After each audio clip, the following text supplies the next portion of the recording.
تو میرے دوستو دین جو ہے وہ تو خوف اور امید دونوں کو دیتا ہے کہ اللہ سے ڈرو اور اللہ کی رحمت کے امیدوار بھی رہو. جی ہاں، دونوں دین میں دونوں باتوں کی تعلیم ہے. اپنی ذمہ داری پر رہو اور پھر امیدوار رہو. اپنی ذمہ داری پر رہو اور ڈرو کہ کہیں ادھر ادھر نہ ہو جاوے. اگر یہ دونوں باتیں ہوتی ہیں تو شکر گزاری کی اچھی حالت پیدا ہوتی ہے. شکر گزاری کی سب سے اچھی حالت جو ہے وہ استقامت ہوتی ہے کہ آدمی میں استقامت آ گئی. کہ استقامت جو ہے وہ شکر گزاری کی سب سے اچھی صفت ہے. پابند ہو گیا اللہ سے ڈر کر کے، اللہ کی رحمت کی امید کے ساتھ، یہ اللہ کی باتوں کا، اللہ کی ذمہ داریوں کا پابند. استقامت، استقامت پر آنا یہ شکر گزاری کی سب سے اچھی حالت ہے. یہی بات ابو بکر رضی اللہ تعالیٰ عنہ نے صحابہ کرام کو سمجھائی تھی، اور یہ اس وقت سمجھائی تھی جب حضور صلی اللہ علیہ وسلم کی وفات ہو گئی.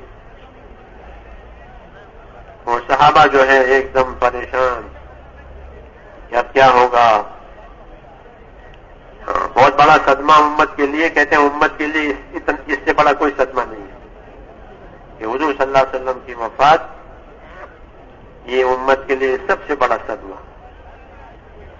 اس سے باقی سب صدمے ہلکے ہیں، اس کا بدل ہو جائے گا. یہ سب سے بڑا صدمہ ہے حضور صلی اللہ علیہ وسلم کی وفات. تو وہ تو رات دن ساتھ رہتے تھے. ہاں، ان پر جو اثر ہوگا وہ تو وہی جانتے ہیں. ہوش اڑ گئے تو کوئی سنبھالنے والا چاہیے.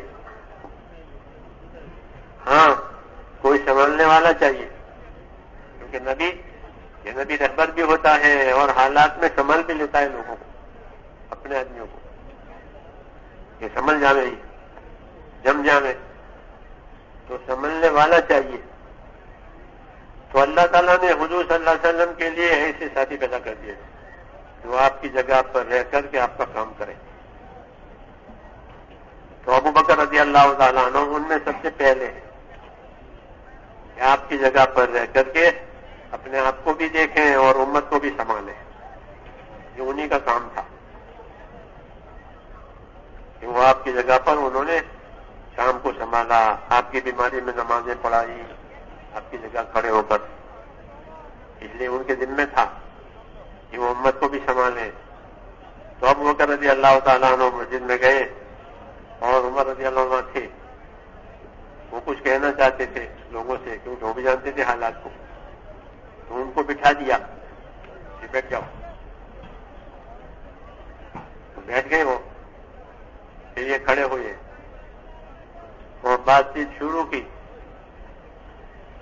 اس میں یہ بات سمجھائیے جو میں کہہ رہا ہوں کہ سب سے بڑی شکر گزاری کی حالت یہ ہے کہ جو نعمت ملی ہے اس حق کے ادا کرنے پر پابند ہو جانا استقامت کے ساتھ. لوگ جمع تھے تو کھڑے ہو کر کے ان سے بات چیت کی. وہ کام کی بات تھی. بات یہ کی کہ دیکھو، اگر کوئی آدمی محمد صلی اللہ علیہ وسلم کو معبود سمجھتا ہے، محمد صلی اللہ علیہ وسلم کی عبادت کرتا ہے، تو وہ تو سمجھ لے کہ محمد صلی اللہ علیہ وسلم کی موت ہو گئی. ہاں، یہ بتا دیا. اور اگر اللہ کو معبود جانتے ہو اور اللہ معبود ہے تو وہ اللہ معبود ہے. یہ صاف بات کہی. من کان یعبد محمدا فإن محمدا قد مات ومن کان یعبد اللہ فإن اللہ حی لا یموت. اگر محمد کی عبادت کرے تو سمجھ لے کہ ان کا معبود سمجھ گیا، اور اگر اللہ کی عبادت کرتے ہیں تو اللہ موجود ہے. یہ اصلی بات ہے، بنیادی. ایک اللہ کرنے والا ہے، اسی کی عبادت ہوگی، اسی کی مدد ہوگی، اسی کی طرف سب کچھ ہوگا. اور باقی اللہ تعالیٰ کے رسول دنیا میں آتے ہیں کہ اسی مقصد کی رہبری کے لیے. پھر وہ آتے ہیں اپنا کام کر کے چلے جاتے ہیں. تو ان کی آپ صلی اللہ علیہ وسلم کی موت ہوئی کوئی انہونی نہیں ہے، یہ نہیں ہونی چیز ہو گئی، ایسا نہیں ہے کہ قد خلت من قبلہ الرسل، پہلے بھی بہت سے رسول آئے اپنا کام کر کے چلے گئے، اس لیے آپ کو بھی دنیا سے جانا ہے، لیکن اللہ کی عبادت اور اللہ کی اطاعت کہ وہ تو اپنی جگہ پر ہے، یہ بنیادی بات۔ پھر آپ نے آیتیں پڑھی، ہاں مجمع کو مطمئن کرنا ہے،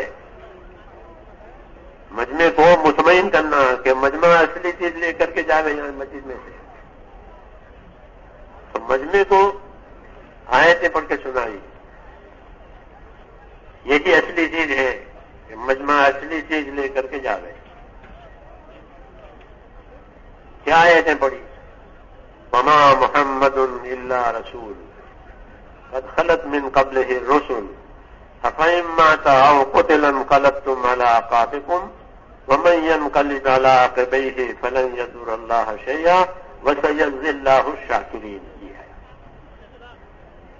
یاد رکھو اللہ تعالیٰ کے یہ آیتیں تو اتری تھی سنہ ہجری 3 میں، یعنی اس سے 7 سال پہلے، کیونکہ قرآن ہر وقت رہبری کرنے والا ہے، اللہ کا کلام ہے، اللہ تعالیٰ ماضی حال مستقبل تمام زمانوں کو جانتے ہیں، زمانوں کے حالات کو جانتے ہیں۔ ایک کتاب اتاری قیامت تک کے لیے، یہ قیامت تک رہبری کرے گی، حالات پیدا ہوں گے اور رہبری یہاں سے ملے گی، تو اس لیے انہوں نے یہ آیت پڑھی کہ محمد صلی اللہ علیہ وسلم تو اللہ کے رسول ہیں، اور آپ سے پہلے بھی بہت سے رسول آئے اور دنیا سے رخصت ہوئے، ایسے آپ کا آنا اور رخصت ہونا یہ کوئی انہونی بات نہیں ہے، ہونے والی بات ہے، وہ ہوئی ہے۔ تو اب کیا کرو گے اگر یہ رسول مر جائیں اپنے موت سے یا مارے جانے کسی کے مار ڈالنے سے، تو تم پلٹ جاؤ گے، اپنا کام چھوڑ کے بیٹھ جاؤ گے؟ یہ اللہ کہہ رہے ہیں کہ اگر یہ رسول اپنی موت سے مرے یا انہیں کوئی مار دے، شہید ہو جائے، تو کیا تم اپنا کام چھوڑ کر کے پلٹ جاؤ گے؟ یاد رکھو اگر کوئی اس حادثے کی وجہ سے پلٹ کر کے چلا جائے گا تو اللہ کا کوئی نقصان نہیں ہے، لیکن جو اس نعمت کی کہ مجھے اس رسول کے ذریعے سے نعمت ملی تھی وہ نعمت ہاتھ سے نہ جاوے، اس لیے اس پر باقی رہے اور شکر کر کے باقی شکر کرے کہ ان کے لیے مخصوص بدلہ دیا جائے گا شکر گزاروں کو۔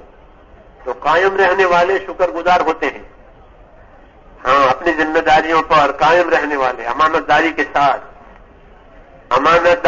ساتھ اپنی ذمہ داریوں پر قائم رہنے والے یہ شکر گزار مانے جاتے ہیں، اور ان کے لیے خاص بدلہ ہے، ان کے لیے خاص ثواب ہے۔ ہاں اللہم انی اسألک ثواب الشاکرین، معصوم دعاؤں میں ہے اے اللہ مجھے شکر گزاروں کا ثواب دے، کہ شکر گزار جو ہوتا ہے وہ حق پہچانتا ہے، حق ادا کرتا ہے اور احسان اللہ کا مانتا ہے، میرا کوئی کمال نہیں ہے، وہ کام کرتا ہے اللہ کا احسان مان کر شکر کر کے، اس لیے ان کو مخصوص بدلہ ملتا ہے۔ یہ تعلیم دی ابو بکر رضی اللہ عنہ نے، اور آگے آیتیں پڑھی ہیں، ان آیتوں میں یہی روشنی ہے کہ حالات پیدا ہوں گے، ناگوار حالات بھی پیدا ہو سکتے ہیں، مگر شکر گزار بنو کہ نعمت کی قدر کر کے نعمت کے حق ادا کرنے پر قائم دائم رہو، یہ استقامت ہے۔ اس آیتوں میں ابو بکر رضی اللہ تعالیٰ عنہ نے بھی ان آیتوں کو پڑھ کر کے اپنے مجمع کو اپنے مقصد پر باقی رہنا، اپنے مقصد پر قائم رہنا، اس کو استقامت کہتے ہیں، اس کی تلقین فرمائی تو مجمع مطمئن ہو گیا۔ انس بن مالک فرماتے تھے رضی اللہ عنہ ایسا معلوم ہوتا تھا کہ یہ آیتیں آج اتری ہے، کیونکہ آیتیں موقع محل پر اترتی تھی، رہبری کرتی تھی، حضور کے زمانے میں 23 برس ایسے گزرے، ایسا معلوم ہوتا تھا کہ یہ آیتیں گویا آج ہی آئی، حالانکہ یہ تو 7 سال پہلے اتری تھی۔ تو قرآن کریم رہبر ہے، تو اسے رہبری حاصل ہوئی ہے۔ دین کو صحیح سمجھنے والوں کو قرآن کریم سے، حضور صلی اللہ علیہ وسلم کی سنتوں سے رہبری ملتی رہے گی، زمانے کے حالات میں، زمانے کے حوادثات میں۔